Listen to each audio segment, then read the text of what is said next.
Class 12th English में explanation लिखने के लिए आता है, 4 नंबर का रहता है। एक प्रोज से आता है और पोएम से भी आता है।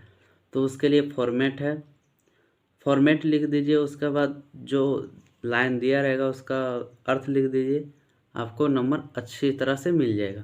फॉर्मेट क्या है? पहला, the present lines have been given from poem या प्रोज दिया रहेगा।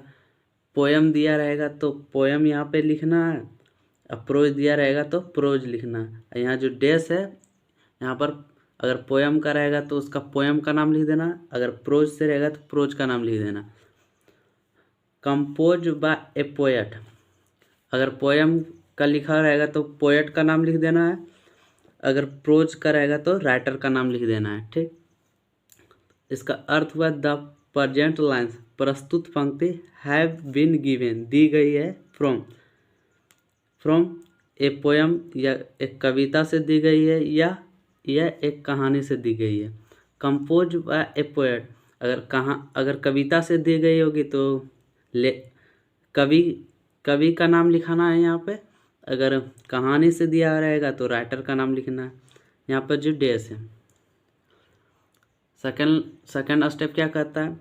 थ्रू द प्रेजेंट लाइन्स, प्रस्तुत पंक्ति के माध्यम से, थ्रू मतलब के माध्यम से। द पोएट, अगर कविता दिया रहेगा तो पोएम, तो उसके लिए पोएट के अनुसार लिखना, अगर कहानी दिया रहेगा प्रोज तो उसके लिए राइटर। वांट्स टू से, कहना चाहते हैं, डैट, जो पंक्ति रहेगा उसका अर्थ लिख देना, दी गई पंक्तियों के भावार्थ लिखें। Through the present lines the poet या writer want to say that, यहाँ पर उसका भावार्थ लिख देना, दी गई पंक्तियों के भावार्थ लिखें। और लास्ट में निष्कर्षता लिख दें।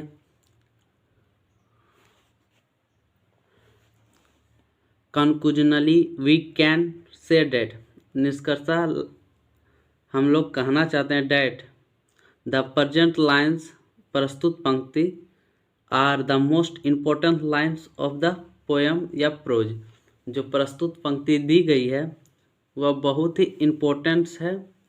अगर कविता का रहेगा तो यहाँ पर कविता लिख देना, पोएम लिख देना, अगर कहानी का रहेगा तो प्रोज लिख देना है।